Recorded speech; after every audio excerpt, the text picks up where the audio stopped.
Boleh kan? Boleh kan saya menganggap orang lain keliru? Boleh kan? Tapi tidak saya musuhi, tetap saya cintai walaupun menurut saya keliru. Sebagian ngomong bahwa ayat ini waman ahsanu minallahi hukman. Siapa yang bisa membuat undang-undang yang lebih bagus dari Tuhan? Loh, memang tidak ada. Buatan wonten aja nih. Tidak ada yang mampu membuat undang-undang lebih hebat dari Tuhan. Ya sudah, kalau gitu kembali ke hukum Tuhan. Nanti dulu. Sekarang waman ahsanu minallahi hukman. Ini agak serius dia, tidak apa ya, serius ini. Tadi kalau tadi guyon-guyon, ini serius ini. Serius loh ini, tidak apa ya. Waman, ketika saya ngomong serius ini bukan serem, cuma kita butuh perhatian supaya tidak disalahpahami. Yang bahaya itu disalahpahami nanti. Waman ahsanu minallahi hukman. Loh, iya, tidak ada yang bisa membuat undang-undang lebih bagus dari undang-undang Tuhan. Tapi sekarang saya tanya, kalau kita mau tahu hukum Tuhan, kita mau undang-undang Tuhan, ke siapa kita merujuknya?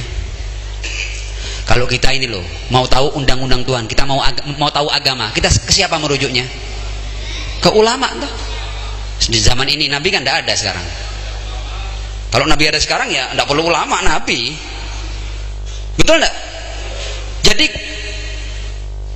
kalau di zaman ini sekarang ini kita mau bertanya tentang agama, hukum agama, kepada siapa? Kepada ulama. Saya mau tanya, ulama itu satu pendapat enggak dalam menafsirkan ayat dan riwayat? Bingung kan? Kalau gitu siapa rujukan kebenaran? Sementara ulama dari era ke era berbeda pendapat.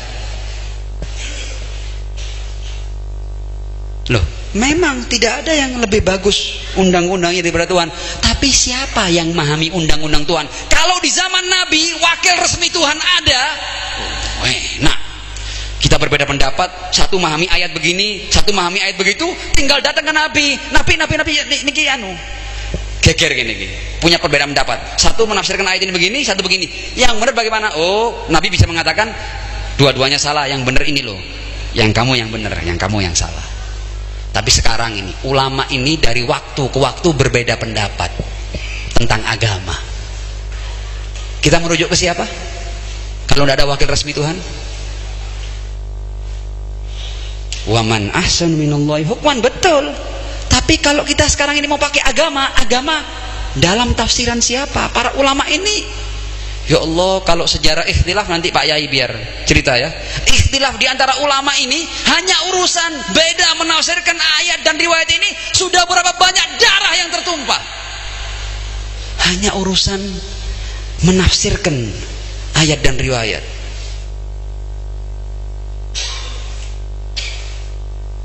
Jadi yang dari Tuhan pasti benar, tapi yang murni dari Tuhan, yang dibawakan oleh wakil resmi Tuhan, para nabi, para rasul. Kalau yang dibawa oleh para ulama, interpretasi. Mereka tidak paham persis apa maksud ayat dan riwayat, dan bukti bahwa mereka tidak paham persis maksud ayat dan riwayat, mereka berbeda pendapat sepanjang sejarah. Kalau mereka tahu persis maksud ayat dan riwayat, tidak ada perbedaan pendapat.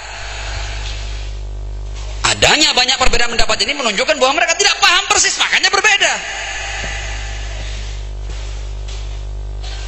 Jadi agama itu memegang kebenaran absolut di zaman wakil resmi Tuhan. Di zaman siapa? Wakil resmi Tuhan. Jadi kalau agama interpretasi, sama, itu hasil kreasi manusia, jadi budaya itu, bukan kebenaran yang pasti. Sama, pemikiran manusia tidak selalunya salah, sebagaimana juga tidak selalunya benar. Ada kultur-kultur yang jelas-jelas keliru, ada kultur-kultur yang baik.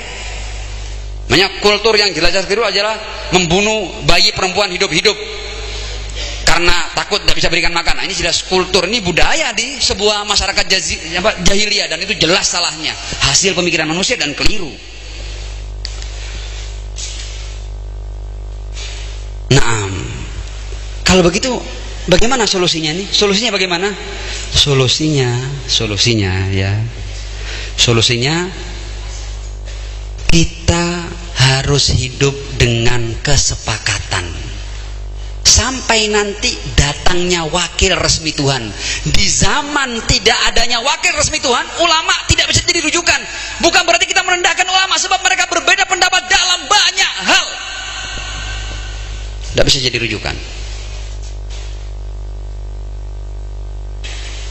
Agama ini bisa memegang kebenaran yang absolut di zaman wakil resmi Tuhan. Ketika tidak ada wakil resmi Tuhan, yang ada itu bukan agama murni ilahi, yang ada agama interpretasi. Karenanya macam-macam, warnanya macam-macam, beraliran-aliran, bermadhab-madhab, bersekte-sekte, centang perenang, mohon maaf. Dan sudah banyak mengalirkan darah muslimin hanya karena urusan perbedaan pendapat.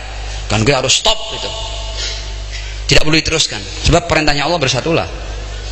Kamu boleh meyakini kebenaran, tapi jangan paksakan kebenaran yang kamu yakini kepada orang lain. Karena kamu bukan wakil resmi Tuhan. Kamu bukan pengemban kebenaran yang absolut. Nabi kamu bukan nabi. Jangan pernah paksakan apa yang kamu pahami kepada orang lain. You not prophet. Kamu bukan nabi. Kamu boleh melakukan itu kalau kamu nabi. Ini supaya kita cerdas. Sebab kadang-kadang orang itu saking cintanya dengan Islam, ketika dikatakan waman ahsanu minallahi hukman, siapa yang lebih bagus undang-undangnya dari Tuhan, wah, semua mau mengganti kesepakatan yang sudah luar biasa ini. Nabi saja, Rasulullah di tengah-tengah masyarakat Madinah, ketika hidup di tengah-tengah masyarakat yang tidak semua mereka menerima kenabiannya, Rasul hidup dengan mereka dengan kesepakatan-kesepakatan. Nabi loh ini. Lihat perjanjian-perjanjian Rasul dengan orang-orang Yahudi, dengan orang-orang Nasrani, perjanjian-perjanjian.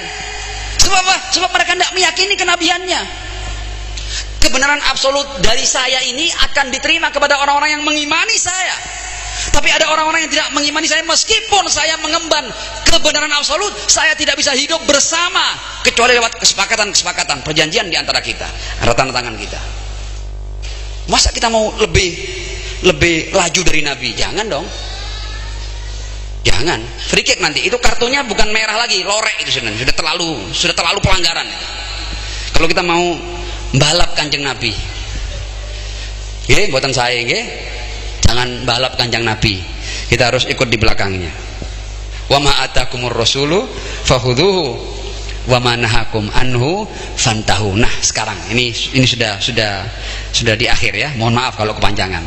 Saya tidak niat panjang kayak gini. Tapi sudah diizinkan tadi, ya akhirnya ngomong. Jadi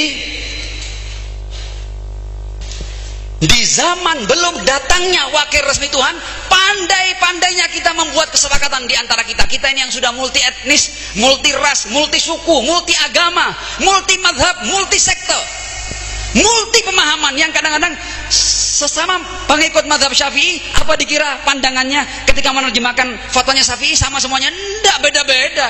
Menurut saya Syafi'i pendapatnya begini, menurut saya lain lagi. Loh, ini kita ngomong kenyataan. Jadi jangan sampai karena tidak cerdasnya kita memahami situasi dan kondisi dan memahami permasalahan, akhirnya kita tukaran terus, geger terus kita ini. Tinju itu ada rondenya, pakai 1, 2 selesai. Ini kita kayaknya muslimin tidak ada rondenya, tanpa akhir ronde terus. Kayaknya mau dibuka lagi ini, digelar lagi nih pertarungan antar umat ini. Oh, jangan, harus selesai, harus diakhiri ini. Dan yang mengakhiri mulai setiap kita ini, kita suarakan kebersamaan, kita suarakan saling menghormati pendapat, kita keluarkan cinta. Kata Imam Ali bin Abi Thalib, manusia itu ada 2. Ada kalanya dia saudaramu seagama, atau paling tidak kamu kan sesama manusia kan. Masa kamu sama manusia mau jadi kanibal kamu? Loh, kita ini kadang-kadang sok anti kanibal, tapi kita kanibal. Ya kan, ketika kita memerangi manusia, lo itu saudaramu sesama manusia. Bagaimana kamu izinkan dirimu untuk memerangi sesama manusia? Harus berakhir ini. Masa 2 tambah 2 4 tidak bisa jumlah kita? Jangan. Nah, kembali ke masalah, Allah sudah menjanjikan, dan ini disepakati oleh seluruh agama, seluruh aliran, seluruh ideologi. Kalau Islam yang diwakili oleh Sunnah dan Syiah, semuanya meyakini konsep Mahdawiyah, Imam Mahdi. Kalau Anda tanya tanya kepada orang-orang Kejawen, mereka meyakini Satrio Piningit. Kalau Anda tanya kepada orang-orang beragama di Eropa sana, mereka meyakini Messiah. Anda tanya di suku Maya, di berbagai macam ideologi, semua mereka menanti bahwa akan datang Raja Adil di akhir zaman yang akan memenuhi dunia ini dengan keadilan. Ini kesepakatan seluruh ideologi. Bahkan Jawa luar biasa, imam yang gaib, Satrio Piningit. Piningit itu dipingit, gaib. Sama. Jawa pun sama dengan Islam. Satrio Piningit. Sampai datangnya sang satria sejati itu yang dinanti oleh seluruh umat manusia ini. Dan nanti ketika datang seperti para nabi.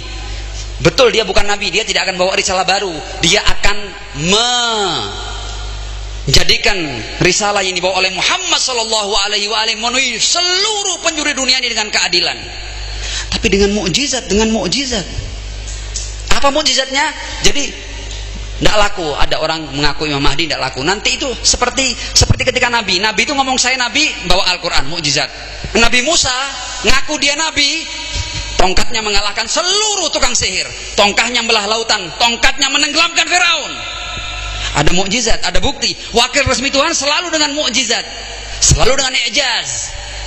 Dan nanti sahibul asri wa zaman, Imam Mahdi yang menjadi kesepakatan seluruh ideologi di dunia ini, dia akan datang dengan diawali suara dari langit. Ada suara dari langit yang menjadi itmamul hujjah kepada seluruh umat manusia. Nanti itu zaman wakil resmi Tuhan nantinya sebagai wasi Rasulullah Shallallahu Alaihi Wasallam.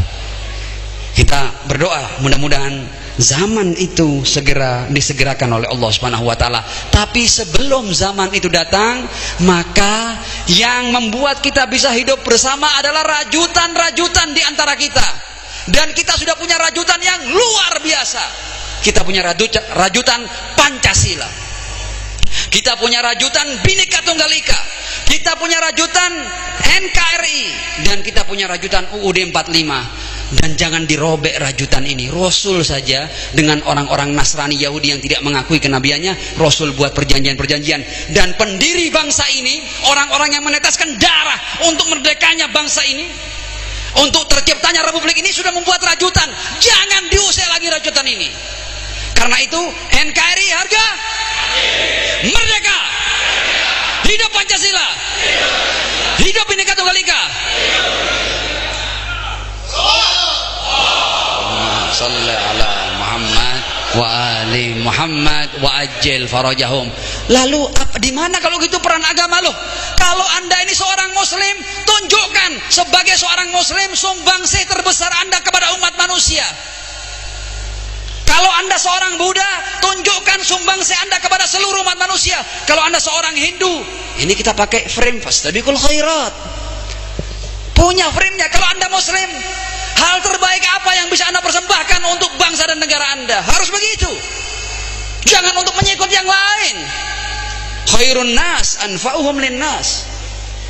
Sebaik-baik manusia. Ini semuanya ajaran Nabi. Kalau mau ngomong Islam, khairun nas anfa'uhum linnas, bukan anfa'uhum lil muslimin. Sahih am la hadza?